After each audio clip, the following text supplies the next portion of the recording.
네, 오늘은 우리 지난주에 이어서 베드로의 설교에 대해서 계속적으로 살피도록 하겠습니다. 성경에 기록된 그 사도들의 설교는 다 복음적이라고 했는데 베드로의 설교 역시도 이 복음을 잘 담아낸다고 했습니다. 이중 우리가 지난주에는 예수님의 성육신과 우리 죽으심에 관하여 살폈습니다. 참 하나님이신 예수님이시지만 사람의 육체를 입고 이 땅에 오실 때에는 완전한 사람이 되셨습니다.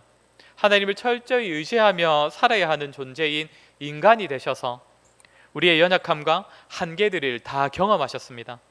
그래서 우리는 예수님을 본받아서 아버지 하나님만을 의지해야 하고, 또 그렇게 할 때에 우리를 너무 잘 아시는 하나님께서 우리에게 가장 합당한 응답을 허락하십니다.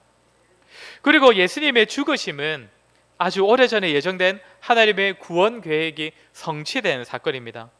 우리를 향한 하나님의 사랑을 잘 보여주는 것이 예수님의 십자가이고, 또 하나 예수님의 십자가에 못 박은 존재가 다른 자들이 아니라 바로 우리라는 사실을 보여주는 것이 예수님의 십자가입니다. 예수님의 십자가는 우리를 향한 하나님의 사랑과 또 우리의 죄인됨을 동시에 보도록 만듭니다. 이제 오늘 설교에서는 베드로가 예수님의 성육신과 죽으심 다음으로 이렇게 가르치는 예수님의 부활에 관하여 이제 전하도록 하겠습니다. 베드로의 설교에서 사실상 가장 강조되고 있는 것이 바로 예수님의 부활입니다.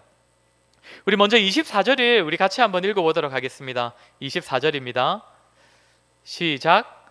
하나님께서 그를 사망의 고통에서 풀어 살리셨으니 이는 그가 사망에 매여 있을 수 없었습니다. 아멘. 예수님께서는 사망의 고통에 매여 있을 수 없는 분이시므로 하나님께서 그를 살리셨다고 합니다. 우리가 지난주에 살핀 대로 예수님의 죽으심도 엄청난 사건인데 하나님께서 그대로 둘 수 없었다고 합니다. 죽음에서 반드시 부활시키셔야 했다는 것입니다. 다시 말해 예수님의 죽으심이 오래전부터 예정되었던 것이고 우리를 위하여 반드시 필요했던 사건인 것처럼 이 예수님의 부활도 반드시 우리에게 필요하고 반드시 있어야 했던 사건이라는 것입니다. 그렇다면 성도 여러분, 부활이 무엇입니까? 죽었다가 다시 살아난 것이 부활입니까? 고린도전서 15장을 보면 예수님께서 우리의 부활의 첫 열매가 되신다라고 그렇게 바울이 말하고 있습니다. 부활의 첫 열매. 그런데 죽었다가 다시 살아난 것에 있어서는 사실 예수님보다 그것을 더 먼저 경험했던 사람이 있습니다. 한 사람도 아니고 여러 명 있는데 대표적으로 누굽니까? 나사로 아닙니까? 나사로? 이미 죽어서 시체 썩는 냄새까지 나고 있었던 그 나사로를 예수님께서 죽음에서 다시 살려주셨습니다. 시기적으로 보면 예수님의 부활보다 더 먼저 있었던 사건입니다. 그러면 예수님의 부활을 두고 첫 열매라고 하지 말아야 되는 것 아닙니까? 성경이 말하는 예수님의 부활은 그냥 죽었다가 다시 살아난 정도의 사건을 말하는 것이 아닙니다.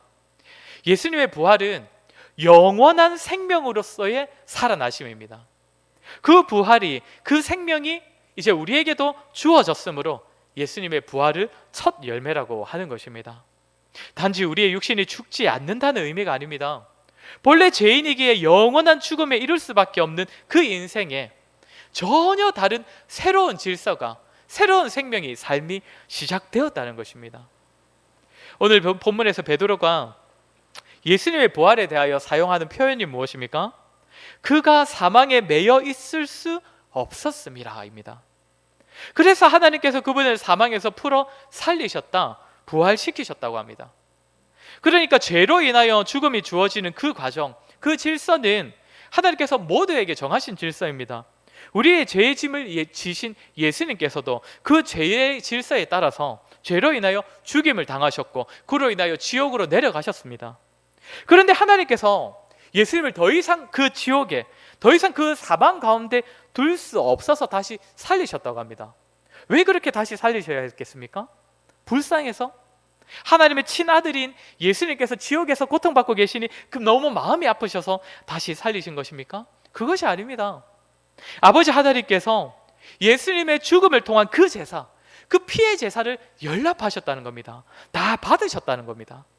다시 말해 예수님께서 자신의 죽음으로 치르신 그 제사가, 그래서 그 지옥까지 갈 수밖에 없었던 그 제사가 이제 모든 죄인들의 죄값을 치르기에 충분했기 때문에, 하나님께서 만족하셨기 때문에 아버지 하나님께서는 이제 자신의 독생자를 더 이상 그 사망에 머물게 할 필요가 없으셨던 것입니다. 그러니 예수님의 부활은 예수님께서 이 땅에서 하셨던 모든 것들, 가르치신 것, 무엇보다 예수님의 죽음의 제사까지 우리 아버지 하나님께서 인정하시고 받으시고 연락하셨다는 그 증거입니다. 그런데 예수님의 그 피의 제사, 예수님의 그 죽음으로 인하여 예수님만 하나님께 받아들여진 것이 아닙니다. 하나님께서 예수님만 연락하셔서 예수님만 부활하게 하신 것이 아닙니다. 오늘 본문을 보면 베드로가 다윗의 시편을 굉장히 지금 많이 인용하고 있는데, 다윗이 예수님의 부활에 관하여 미리 알고 예언한 시편입니다. 26절부터 28절을 보면 시편을 인용한 구절이 있는데, 우리 26절부터 28절 우리 한번 같이 읽어보도록 하겠습니다. 시작. 그러므로 내 마음이 기뻐하였고 내 혀도 즐거워하였으며 육체도 희망에 거하리니 이는 내 영혼을 음부에 버리지 아니하시며 주의 거룩한 자로 썩음을 당하지 않게 하실 것이미로다. 주께서 생명의 길을 내게 보이셨으니 주 앞에서 내게 기쁨이 충만하게 하시리로다 하였으므로. 아멘. 다윗이 기뻐하고 즐거워하고 소망을 가지게 되었다고 하는데, 27절에서 그 이유를 밝힙니다. 이는 이라고 하면서 뭐라고 합니까? 내 영혼을 음부에 버리지 아니하시며 주의 거룩한 자로 썩음을 당하지 않게 하실 것이미로다. 다윗이 왜 기뻐하고 소망을 가진다고 합니까? 하나님께서 주의 거룩한 자를 썩음 당하지 않게 하실 것이기에, 다시 말해 하나님께서 예수님을 부활시켜 주실 것이기에 기뻐한다고 합니다.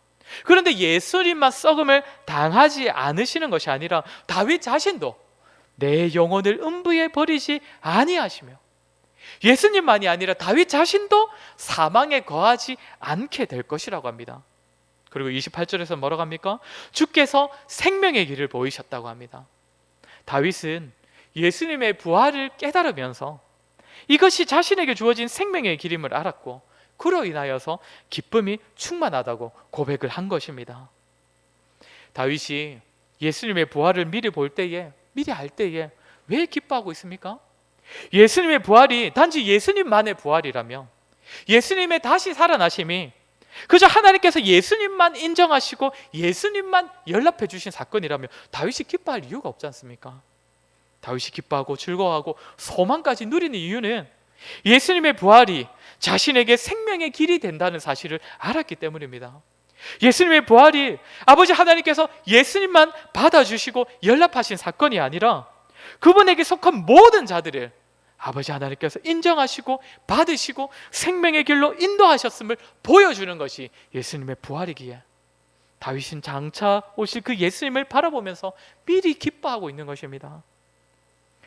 사랑하는 성도 여러분, 다윗이 깨달은 그 생명, 예수님의 부활로 말미암아 우리 역시 아버지께서 우리를 인정하시고 받아주시고, 그렇게 예수님께서 지금 누리시는 그 영원한 생명이 저와 여러분 우리 모두에게도 주어졌다는 그 사실을 믿으십니까?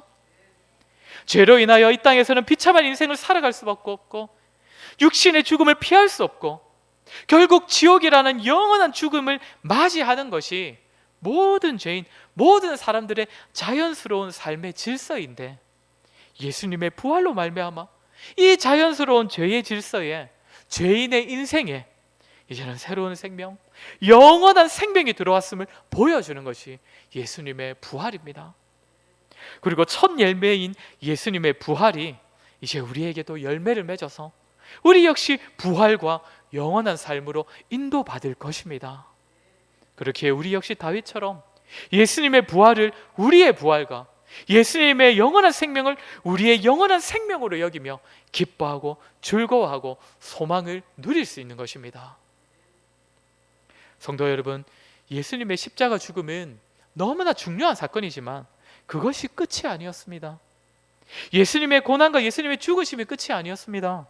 만약 그것이 끝이었다면 이 땅에서 성도된 우리에게 요구되는 삶은 그저 그리스도의 십자가, 그리스도의 고난, 우리도 그것을 본받아서 이 땅에서 그렇게 예수님처럼 고난 받으면서 살아가자. 우리에게 요구되는 그 십자가를 지고 살아가자. 그것뿐이었을 것입니다. 그러나 성경이 우리에게 알려주는 것은 예수님의 고난과 십자가의 죽으심이 끝이 아니라 그 후에 부활이라는 그 영원한 생명, 그 생명으로 인한 소망이 주어졌다는 사실을 우리에게 가르쳐 줍니다. 사랑하는 성도 여러분, 이 땅을 살아가는 우리의 모습이 어떠합니까? 정말 예수 그리스도의 부활이 우리의 소망과 우리의 기쁨이 되고 있습니까? 우리 모두가 가정에서, 직장에서, 또 사람들과의 관계에서 어려움을 많이 겪고 또 상처를 받고 고통을 경험했을 것입니다. 죄인된 삶을 거부해 보았지만, 그 죄를 거부해 보았지만 또다시 실패하고 넘어진 것을 많이 경험했을 것입니다. 우리는 이 땅에서 참 많은 고난과 실패를 경험하고 그로 인한 좌절을 맛볼 때가 참 많이 있을 것입니다. 그러나 우리는 잠시 실패를 맛볼 수는 있지만, 잠시 넘어질 수는 있지만, 절대로 이 세상에 대하여, 절대로 우리의 죄에 대하여 영원히 질 수는 없는 자들입니다. 절대로 패할 수 없는 자들입니다. 이미 예수 그리스도와 연합된 우리는 그 부활의 영광에 참여한 자들이기 때문입니다. 그 영원한 삶으로 이미 인도함을 받았기 때문입니다. 그렇기 때문에 비록 이 땅을 살아갈 때는 제한되어 있지만, 죄인된 육신을 완전히 벗어나지 못하였기 때문에 한계가 있지만, 오늘 본문의 다윗처럼 수많은 믿음의 선배들처럼 이 땅에서도 부활의 삶을 미리 맛보며 누리며 살아갈 수가 있습니다. 우리는 장차 예수 그리스도와 더불어 부활을 경험하고 영원한 삶을 누리게 될 것이기에 그 사실을 바라보고 확신하는 가운데서 더 이상 우리의 죄와 우리의 실패와 우리를 좌절케 하는 그 상황들이 우리를 사로잡거나 우리를 넘어뜨리지 못하고 믿음으로 소망 가운데 살아가게 만드는 것입니다. 사랑하는 성도 여러분, 예수님의 고난과 죽으심, 십자가는 뭔가 정말 위대하게 생각하고 우리를 주목시키고 귀하게 여기지만, 부활에 대하여서는 상대적으로 가볍게 여기는 그런 모습 가지지 마시기 바랍니다. 예수님의 부활은, 그 부활로 시작된 영생은 사실상 지금 우리에게 이미 주어졌기 때문입니다. 우리에게도 그 영생의 삶이 사실상 이미 시작되었기 때문입니다. 그렇게 그 소망을, 그 부활의 기쁨과 그 부활의 즐거움을 이 세상의 상황과 우리가 안고 있는 어려움과 우리가 겪고 있는 그 문제들 때문에 다 빼앗기지 마시기 바랍니다. 이 땅의 모든 아픔들을 넘어서서 부활의 주님을 바라보시고 우리를 그 영광으로 부르신 그 약속을 붙잡으시고 바로 이 땅에서부터, 바로 지금부터 부활의 소망으로 이 땅을 살아가시기 바랍니다. 베드로가 다윗의 시편을 인용하고 나서 설명한 뒤에 무엇이라고 말합니까? 32절을 보십시오. 32절 우리 같이 한번 읽어보겠습니다. 시작. 이 예수를 하나님이 살리신지라. 아멘. 베드로는 예수님의 가르침도 받은 자였고 예수님의 고난과 죽으심도 목격한 자였고, 그렇지만 베드로는 자신을, 그리고 자신과 함께하는 그 성도들을 다른 사람들에게 소개할 때에 뭐라고 소개합니까? 우리는 그리스도의 가르침의 증인이다라고 하지 않고 예수님의 십자가 죽음의 증인이다라고 하지 아니하고 뭐라고 합니까? 예수님의 부활의 증인이다라고 고백합니다. 다시 사셔서 영원한 삶으로 들어가신 예수님의 부활의 증인이다라고 고백을 합니다. 증인은 어떤 자라고 했습니까? 보고 들은 것을 증언하는 사람이라고 했습니다. 지식을 설명하는 자들이 아니라 자신이 경험한 것, 보고 들은 것, 그것을 말로 증언하고 삶으로 보여내는 자들이 증인이라고 했는데, 베드로는 우리가 예수 그리스도의 부활의 증인이라고 합니다. 실제로 아직 그들이 부활을 경험한 것도 아닌데, 아직까지는 예수님만 부활하셨을 뿐인데 어째서 자신들을 부활의 증인이라고 소개하는 겁니까? 물론 부활하신 예수님을 만났다는 고백으로서 부활의 증인이다라고 말한 것도 있지만, 베드로를 비롯한 초대교회 성도들의 삶을 떠올려 보십시오. 정말 마치 자신들이 이미 부활을 경험한 것처럼 살지 않았습니까? 고난 가운데서도 복음을 증거했습니다. 가는 곳마다 자신들과 복음을 가로막는 세력들이 있었지만 예수님의 뒤를 따라 제자로 살아가려고 할 때마다 곳곳에서 자신들을 박해하는 사람들을 만났지만 결코 소망을 잃어버리지 않았습니다. 자신들을 알아주는 자보다 자신들을 무시하는 자들이 많았고, 그렇게 복음에 헌신할수록 자신들의 삶은 점점 더 고달파졌지만, 그럼에도 불구하고 예수님께서 부활의 첫 열매가 되셨기에 그 부활이 자신들에게도 약속되었고, 예수님의 그 영생의 삶이 이미 자신들에게 주어졌음을 확신했기 때문에 고난과 핍박 앞에서도 이미 부활한 자처럼 기쁨과 소망으로 예수 그리스도의 증인으로 살았던 그런 자들이 바로 초대교회 성도들 아니었습니까? 이미 부활한 것처럼, 이미 부활을 경험한 것처럼, 이미 영생의 삶을 살아가고 있는 자처럼 말하고 행동하고 그렇게 살았던 것입니다. 사랑하는 성도 여러분, 저와 여러분도 이 땅에서 부활의 증인이 다 되었으면 좋겠습니다. 이 땅을 살아가면서 왜 어려움이 없겠습니까? 왜 고민과 근심이 없겠습니까? 고민과 근심 투성이일 것입니다. 더구나 믿음으로 살아가려는 우리에겐 그 고난과 핍박이 더더욱 심할 것입니다. 부담스러운 상황과 억울한 일들이 이 세상 사람들보다 믿음으로 살아가는 우리에게 훨씬 더 많을 것입니다. 그러나 그럼에도 불구하고 예수님의 부활을 기억하며 그 부활을 나의 것으로 여겨서 기쁨과 즐거움과 감사와 소망으로 살아가는 저와 여러분이 되었으면 좋겠습니다. 사람의 눈으로 보기에는 분명 어려움들이 많고, 다른 사람들이 볼 때는 정말 우리 인생이 고달파 보이고 힘들어 보인다 할지라도, 그 가운데서도 결코 기쁨과 소망을 잃지 않고 살아갈 때에 우리가 이 땅에서 부활의 증인이 되는 것입니다. 우리의 삶이 예수님의 부활과 영생을 드러낼 수 있는 것입니다. 저와 여러분, 예수님의 고난과 십자가의 삶도 뒤따르고 더 나아가서 부활의 증인으로 기쁨과 소망 가운데 살아갈 수 있기를 간절히 소원합니다. 우리 하나만 더 짧게 살피도록 하겠습니다. 우리 지난주부터 살펴본 베드로의 설교를 통하여서 복음을 들은 사람들의 반응이 어떠했습니까? 우리 37절을 한번 보도록 하겠습니다. 37절을 우리 같이 읽겠습니다. 시작. 그들이 이 말을 듣고 마음에 찔려 형제들아 우리가 어찌할꼬 하거늘. 여기서 마음이 찔려라고 되어 있는 이 헬라어 표현은 사실 한글로 번역될 때 굉장히 순화된 표현입니다. 좀 세게 표현하면 사륙하다입니다. 사륙하다. 그러니까 칼로 난도질한다라는 표현입니다. 지금 베드로의 설교를 들은 자들이 말씀을 통하여서 복음을 경험하고 그 말씀 때문에 마음이 베어지기 시작하는 것입니다. 성경을 보면 말씀을 뭐라고 표현합니까? 성령의 검이라고도 표현하고, 또 좌우에 날이 서 있는 그 검보다도 더 예리한 것이 하나님의 말씀이라고 표현하는데, 지금 여기를 보면 그 말씀이, 이 말씀을 듣고 있는 사람들의 마음을 베고 상처를 입히고 찢어놓기 시작하는 것입니다. 이렇게 말씀으로 마음이 베인 자들이 이제 뭐라고 합니까? 형제들아 우리가 어찌할꼬. 우리 보고 지금 뭐 어쩌란 말이냐 이렇게 따지는 것이 아니지 않습니까? 정말 마음에 찔려서 정말 애통해하는 마음으로 이제 우리가 어찌해야 하는 것이냐. 지금 모여있는 자들은 어떤 자들입니까? 이 반응을 보이는 자들이 어떤 자들입니까? 예수님의 십자가의 죽음을 찬동했던 자들입니다. 하나님의 아들을 받아들이지 않고 그분을 십자가에 못 박는 것을 당연시 여겼던 자들입니다. 그렇게 살아가던 자들이, 그들은 자신의 삶에서 전혀 거리낌이 없었고 자신들의 이전의 삶이 전혀 잘못된 줄을 몰랐었는데, 그런 자들에게 복음이, 말씀이 베드로의 설교를 통해 들려질 때에 그 말씀이 마음을 후벼 파기 시작하는 것이고, 그로 인하여서 사람들이 말씀에 반응하기 시작하는 것입니다. 우리가 어찌할꼬. 사랑하는 성도 여러분, 우리의 삶에 이러한 경험들이 있습니까? 말씀이 들려질 때에, 말씀이 우리에게 다가올 때에 그 말씀을 정말 검처럼 우리에게 다가와서 우리의 마음을 때리고 찌르고 아프게 만들어서 나 자신이 너무나 허물 많고 비참한 한 죄인임이 깨달아져서 내가 어찌할꼬, 내가 정말 어떻게 살아야 할꼬, 이런 깊은 단식이 나오는 경험 하고 계십니까?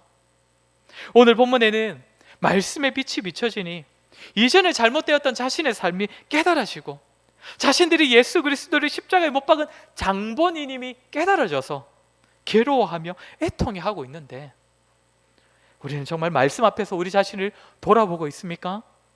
말씀으로 우리의 삶을 진단해 보면 정말 허물투성이이고 지금도 반복하여 짓는 죄들로 인하여서 예수 그리스도를 여전히 십자가에 못 박고 있는 우리 자신의 죄인됨을 발견하게 될 것인데, 과연 우리는 말씀 앞에 우리의 삶을 들여다보고 있습니까?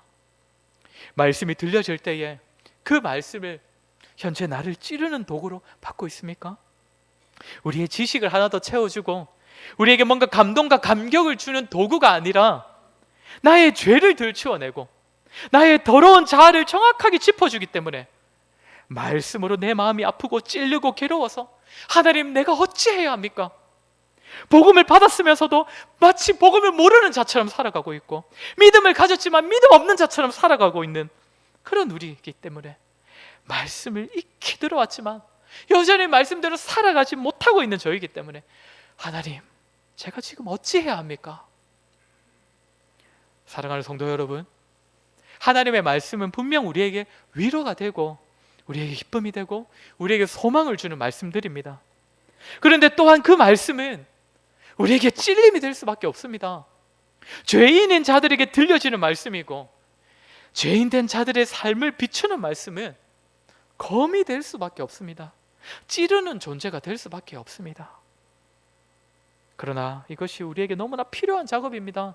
말씀이 찔림이 되었을 때에 형제들아, 우리는 어찌해야 할꼬?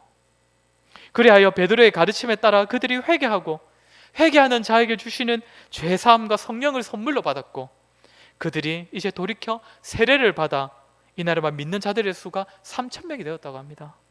말씀으로 인한 그 찔림이 사람들을 복음 앞에 반응하게 만들었고 이제는 그들의 삶을 돌이키게 만들었던 것입니다.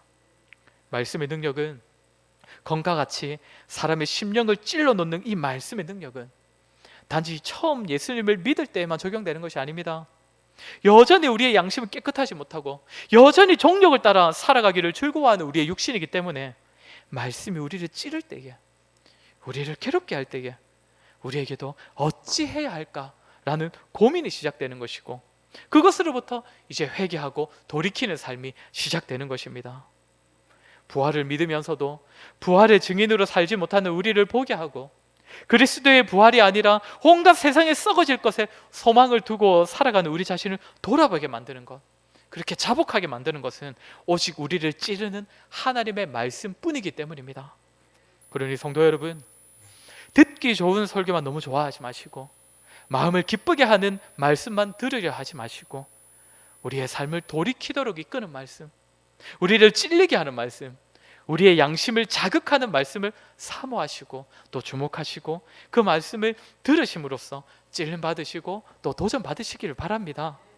비록 당장 그 순간에는 마음이 너무나 부끄럽고 또 괴롭겠지만 그로 인하여서 우리의 삶이 주께로 돌이킬 수 있기 때문에, 선한 성품으로 우리가 자랄 수 있기 때문에 우리를 찌르고 소위 뼈 때리는 그런 소리를 해대는 말씀이 들려질 때에 여러분 기뻐하시기 바랍니다.